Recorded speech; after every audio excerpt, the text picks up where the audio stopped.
Assalamualaikum warahmatullahi wabarakatuh. Hai anak-anakku semua, apa kabar? Semoga kita senantiasa berada dalam lindungan Allah Subhanahu wa taala dan selalu diberi kesehatan. Amin. Berjumpa kembali dengan Ibu di sini, Ibu Nina Yusnati Yusuf, yang mana akan membahas materi Bahasa Indonesia di kelas 11. Nah, sekarang kita sudah menginjak di semester 2. Materi yang akan dibahas pada semester 2 ini yaitu mengenai proposal.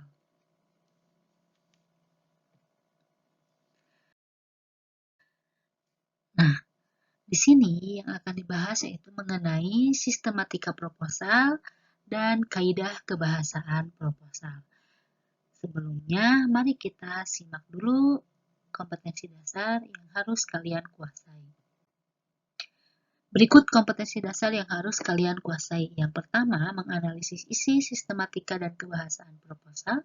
Yang kedua, merancang sebuah proposal karya ilmiah dengan memperhatikan informasi, tujuan, dan esensi karya ilmiah yang diperlukan. Nah, berikutnya ini adalah tujuan pembelajaran yang harus kalian capai setelah kalian mempelajari apa itu proposal. Yang pertama, yaitu tujuannya peserta didik diharapkan dapat menganalisis isi proposal. Yang kedua, peserta didik dapat menganalisis sistematika proposal. Yang ketiga, peserta didik diharapkan dapat menganalisis kaidah kebahasaan proposal. Kemudian tujuan yang keempat, yaitu peserta didik diharapkan dapat menyusun proposal. Dan tujuan yang terakhir, yaitu peserta didik diharapkan dapat menyajikan proposal karya hasil diskusi. Nah, inilah contoh dari gagasan-gagasan dalam proposal kegiatan. Misalnya, kalian akan mengadakan perlombaan antar kelas, lomba baca puisi, lomba membuat cerpen, atau seminar bersama sastrawan. Maka, sebelum acara itu digelar, kalian terlebih dahulu harus membuat proposal kegiatan. Untuk apa? Agar kegiatan yang akan dilaksanakan itu berjalan dengan lancar. Karena pada dasarnya proposal itu merupakan rancangan kerja sebelum kegiatan itu dilaksanakan. Nah, sebelumnya Ibu ingin bertanya, apakah Anda pernah terlibat dalam sebuah kepanitiaan acara kegiatan di sekolah? Misalnya acara pentas seni, lomba karya ilmiah remaja, atau lain-lainnya? Jika pernah, berarti kalian pasti sudah tahu tentang proposal kegiatan. Bahkan mungkin membuatnya bersama dalam kepanitiaan. Nah, tahukah kalian tujuan dan fungsi dibuatnya proposal itu untuk apa? Atau seberapa pentingkah peran proposal sebagai bagian dari rangkaian perencanaan kegiatan? Untuk menjawab itu semua, kalian harus tahu dulu seperti apa itu proposal.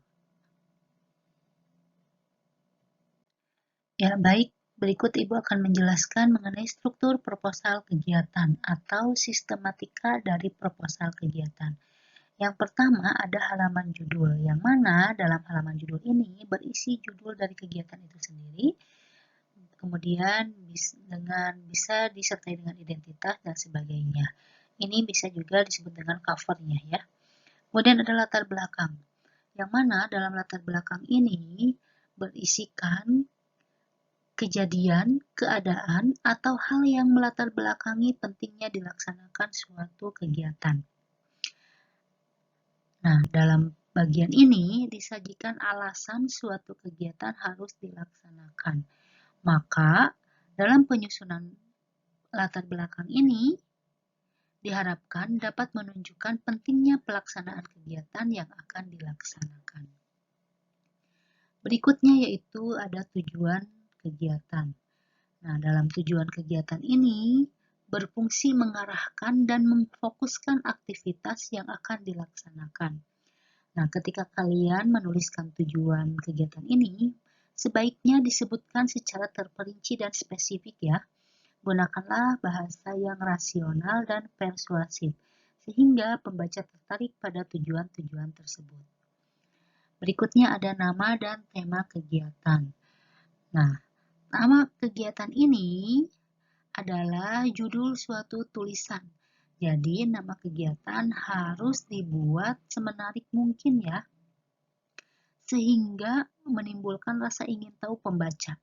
Hal-hal yang perlu diperhatikan dalam pembuatan nama kegiatan ini diantaranya yaitu judul atau nama kegiatan itu harus sesuai dengan topik, kemudian singkat, padat, dan jelas, dan harus diungkapkan dalam bentuk frasa.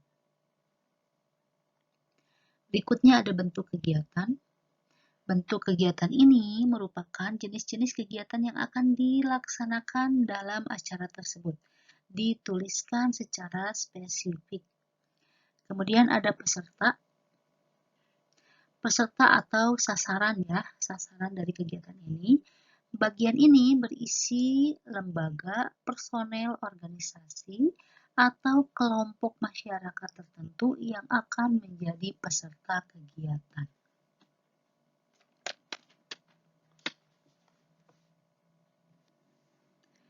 Berikutnya yaitu waktu dan tempat kegiatan. Nah, di sini berisikan waktu kapan kegiatan tersebut dilaksanakan.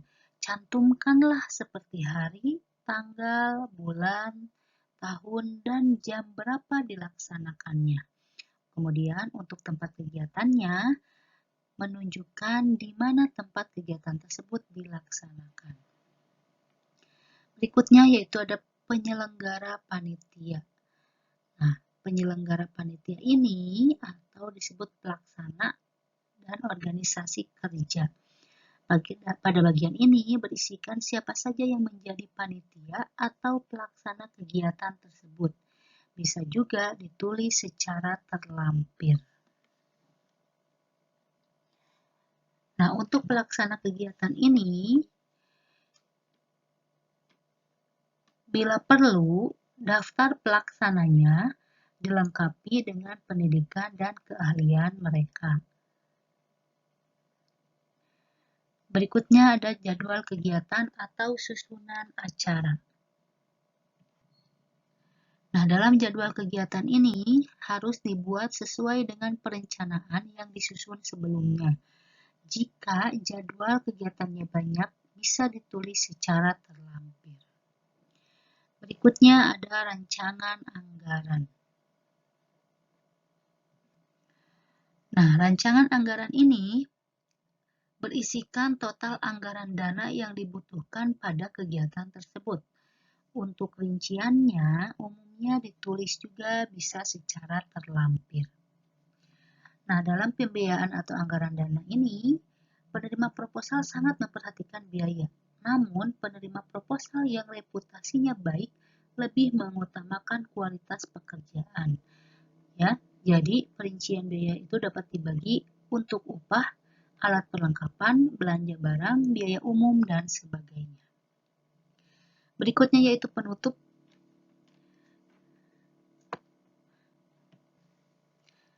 Umumnya dalam bagian penutup ini berisi ucapan syukur atau atas tersusunnya proposal kegiatan tersebut. Kemudian bisa juga berisi harapan yang diinginkan dari kegiatan tersebut dan memohon dukungan dari berbagai pihak serta ditutup dengan lembar pengesahan. Terakhir yaitu lampiran-lampiran. Apabila tadi jadwal kegiatan, rancangan anggaran, atau penyelenggara atau panitia itu dilampirkan, maka disimpan di lampiran-lampiran. Nah, ini merupakan struktur proposal penelitian atau sistematika proposal penelitian.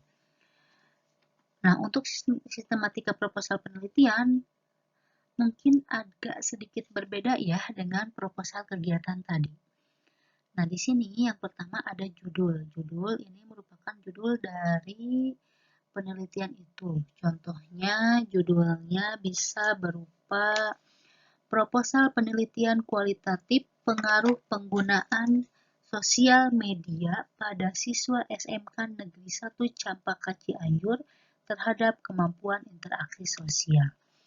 Berbeda halnya dengan judul proposal kegiatan. Judul proposal penelitian itu biasanya harus mempunyai 2 variabel. Kemudian ada halaman persetujuan atau lembar pengesahan. Berikutnya ada abstrak, ini merupakan ringkasan atau ikhtisar dari penelitian itu sendiri. Dan ada kata pengantar, kemudian ada latar belakang masalah. Nah, pada bagian ini berisikan pemikiran-pemikiran tentang permasalahan yang hendak diteliti dan alasan-alasan mengapa permasalahan yang dikemukakan dalam tulisan ini diambil dan perlu dilakukan penelitian. Pada bagian ini juga, pada bagian latar belakang masalah ini juga, penulisannya harus dilakukan secara sistematis dari secara umum ke khusus. Nah, pada bagian ini, penulis harus menjelaskan mengapa bisa tertarik untuk melakukan penelitian terhadap permasalahan ini. Berikutnya yaitu rumusan masalah. Dalam rumusan masalah, penulis harus merumuskan secara jelas permasalahan yang ditelitinya. Uraikan secara sistematis konsep untuk menjawab permasalahan yang diteliti. Hipotesis yang akan diuji, dugaan sementara yang akan dilakukan pembuktiannya, kemudian permasalahan yang akan dicarikan cara pemecahannya. Nah, dalam merumuskan rumusan masalah ini, dapat menjelaskan definisi, asumsi, dan ruang lingkup batasan kegiatan dari penelitian. Nah, pada umumnya, biasanya rumusan masalah ini berbentuk pertanyaan. Namun, tidak juga diharuskan harus selalu dalam bentuk pertanyaan. Nah, kemudian tujuan penelitian. Nah, pada bagian ini dapat dikatakan sebagai sasaran yang ingin dicapai pada penelitian yang dilakukan. Nah, biasanya tujuan penelitian ini dibagi menjadi 2 macam, yaitu ada tujuan umum yang ditujukan secara keseluruhan dan ada tujuan khusus yang dilakukan terhadap variabel independen atau bisa juga variabel dependent. Kemudian ada manfaat penelitian. Nah, manfaat penelitian ini merupakan apa saja yang bisa didapatkan dari penelitian yang dilakukan. Manfaat penelitian harus ditulis berdasarkan dari segi keilmuan, manfaat bagi diri sendiri maupun bagi objek yang diteliti. Berikutnya ada tinjauan pustaka. Dalam tinjauan pustaka ini berisikan dasar pemikiran dan dasar-dasar teori yang ada hubungannya dengan permasalahan yang diteliti. Umumnya meliputi definisi-definisi variabel dan perumusan penelitian. Berikutnya ada kerangka konsep dan hipotesis.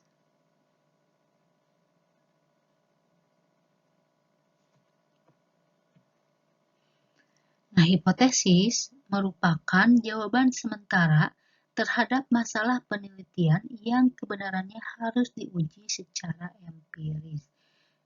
Jadi, ditinjau dalam hubungannya dengan variabel penelitian, hipotesis ini merupakan pernyataan tentang keterkaitan antara variabel-variabel.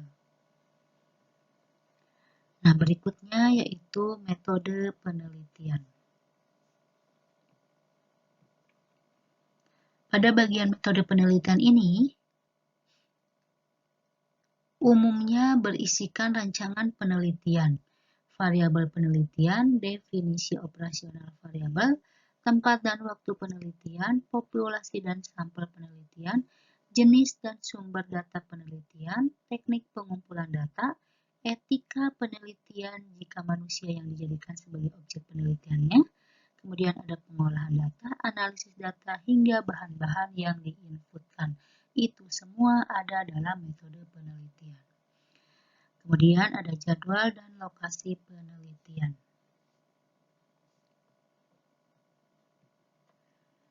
Nah, dalam jadwal ini berisikan waktu kapan kalian mengadakan atau melaksanakan penelitian itu dan lokasi penelitiannya di mana. Berikutnya ada lampiran-lampiran, ya, hal-hal yang perlu dilampirkan dari penelitian tersebut. Nah, ini merupakan sistematika proposal penelitian, dan yang sebelumnya itu merupakan proposal atau sistematika proposal kegiatan. Nah, untuk sistematika proposal itu sendiri bersifat fleksibel, ya. Jadi bergantung pada jenis kegiatan yang akan dilaksanakan serta lembaga yang hendak dituju. Biasanya setiap lembaga memiliki sistematika proposal yang relatif berbeda-beda. Jadi, oleh karena itu, penulis proposal hendaknya memperhatikan sistematika yang dikehendaki oleh pihak penerima usul. Nah, untuk sistematika ini, jadi bentuknya relatif, ya, tidak dalam bentuk baku, jadi fleksibel, bergantung dari lembaga itu sendiri. Nah, ini contoh proposal kegiatan. Bisa kalian lihat contohnya seperti ini. Contoh ini judulnya, nama kegiatannya yaitu proposal peringatan ulang tahun sekolah. Ini pendahuluan, yang pertama ada latar belakang. Di sini dijelaskan alasan kenapa memperingati ulang tahun sekolah. Nah, ini tujuan kegiatannya untuk memupuk semangat kerjasama di dalam lingkungan SMK 1 Cempaka Cianjur, kemudian untuk menjalin semangat kebersamaan dengan warga masyarakat di sekitar lingkungan SMKN 1 Cempaka Cianjur. Nah, di sini ada temanya yang mengusung tema kaitannya dengan nama kegiatan ini, yaitu gotong royong menjaga kesehatan bersama. Macam-macam kegiatan yang ada kaitannya dengan nama kegiatan tersebut, yaitu membersihkan lingkungan di dalam dan sekitar sekolah, kemudian ada gerak jalan sehat. Ini sasarannya, jadi yang dilibatkan dalam kegiatan ini yaitu seluruh siswa SMK Negeri 1 Cempaka Cianjur. Ini peralatan yang dibutuhkan yaitu peralatan kebersihan dan seragam olahraga. Ini waktu dan tempat pelaksanaannya ada 3 kali pelaksanaan, Sabtu minggu pertama, minggu kedua, dan terakhir minggu ketiga, dengan jenis kegiatan yang berbeda-beda. Ini disebutkan hari, tanggal, waktu, dan tempatnya secara detail, ya. Berikut adalah susunan kepanitiaan. Di sini susunan kepanitiaannya dimulai dari pelindung. Kalau itu di sekolah, maka pelindungnya merupakan kepala sekolah. Berikutnya yaitu ada pengarah, penanggung jawab itu yang merupakan ketua OSIS dan sebagainya, bergantung dari jenis kegiatan itu sendiri. Ini anggaran dana yang dibutuhkan. Biasanya untuk anggaran dana, rinciannya atau skemanya itu akan berbeda-beda, bergantung dari kebutuhan apa saja yang diperlukan. Ini penutup yang berupa harapan, ucapan terima kasih, dan dukungan agar acara atau kegiatan ini berjalan dengan lancar. Berikutnya ini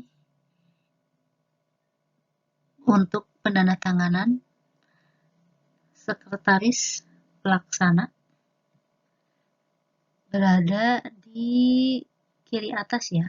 Jadi aturan posisi tanda tangan pada proposal ini tergantung dari berapa pucuk pimpinan penanggung jawab kegiatan tersebut. Nah, jika sebagai contoh ini memiliki 4 pemimpin atau pimpinan penanggung jawab. Jadi posisinya yaitu ketua pelaksana, ini ketua pelaksana berada di kanan atas, ya, sebelah kanan atas. Kemudian sekretaris pelaksana berada di sebelah kiri atas. Berikutnya kepala sekolah berada di bawah sekretaris pelaksana, dan ketua OSIS itu berada di bawah ketua pelaksana. Kita masuk ke materi kaidah kebahasaan proposal. Nah, dalam proposal biasanya menggunakan unsur kebahasaan yang khas. kaidah kebahasaan yang tampak dalam proposal, yaitu yang pertama pernyataan argumentatif. Pernyataan argumentatif ini berisi penjabaran pendapat, ulasan, bahasan, atau ide pribadi penulisnya dalam untuk memperkuat atau menolak suatu pendapat, pendirian, atau gagasan. Nah, contohnya ada banyak orang mengatakan bahwa globalisasi itu telah merusak sistem ekonomi Indonesia. Ini contoh dari pernyataan argumentatif, biasanya berupa ulasan atau pendapat atau alasan. Kemudian ada pernyataan persuasif, ini pernyataan-pernyataan untuk mempengaruhi seseorang agar mau mengikuti apa yang kita ucapkan, apa yang kita sampaikan. Biasanya berisi ajakan, bujukan, atau himbauan. Ini contohnya dalam memerangi COVID-19, marilah kita menjaga jarak, dan seterusnya. Di sini ada kata marilah, itu merupakan ajakan, maka masuk ke dalam pernyataan persuasif. Berikutnya ada istilah ilmiah. Istilah ilmiah ini merupakan kata-kata yang berada atau menunjukkan bidang tertentu dan memiliki makna khusus. Ini contoh istilah-istilah ilmiah yang terdapat dalam proposal. Kemudian ada verba aksi atau kata kerja tindakan atau disebut juga kata kerja material. Nah, kata kerja material ini biasanya berisi hal-hal yang dilakukan untuk menyatakan langkah-langkah kegiatan. Ini. Nah, biasanya menggunakan kata kerja aktif dan berawalan, biasanya cirinya berawalan me atau ber. Ini contoh kata kerja aksi atau tindakan atau disebut kata kerja material, meneliti, menilai, memahami. Berikutnya ada kalimat definisi. Nah, kalimat definisi ini berisi penjelasan umum. Biasanya, karena ini merupakan kalimat definisi, biasanya ditandai dengan kata definisi adalah, merupakan, ialah, dan sebagainya. Nah, contohnya ini, COVID-19 merupakan virus yang penyebarannya bermula dari daratan Cina. Ada kata merupakan. Ini merupakan kalimat definisi. Kemudian ada kalimat perincian. Kalimat perincian ini berisi penjabaran bagian detail atau bagian-bagian kecil dari suatu uraian. Nah, biasanya untuk kalimat perincian ini akan ditandai dengan kata selain itu, pertama, kedua, ketiga, dan antara lain juga. Ini merupakan contoh kalimat perincian. Ada kata keakanan. Kata keakanan ini menunjukkan waktu atau peristiwa yang akan datang. Nah, misalnya bisa ditandai dengan kata akan, diharapkan, atau direncanakan. Kemudian ada kata bermakna lugas, yaitu kata bermakna lugas atau disebut juga dengan kata-kata bermakna denotatif. Ya, kata-kata ini merupakan makna yang sebenarnya. Nah, ini kata cuci tangan ini merupakan kata bermakna lugas karena arti yang sebenarnya dari cuci tangan ini adalah membersihkan tangan atau membasuh tangan dengan air dan sejenisnya. Ya, berbeda halnya dengan yang bermakna konotatif. Kalau bermakna konotatif, kata cuci tangan itu biasanya artinya dia tidak mau disalahkan. Ya.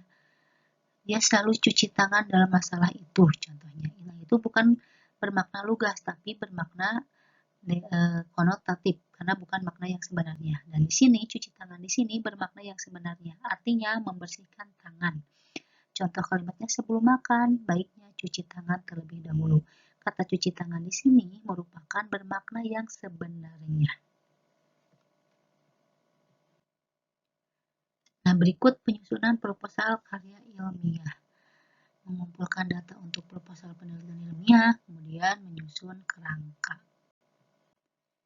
Nah, ini syarat-syarat untuk menyusun proposal. Yang pertama, dalam menyusun proposal itu harus sistematis, ya.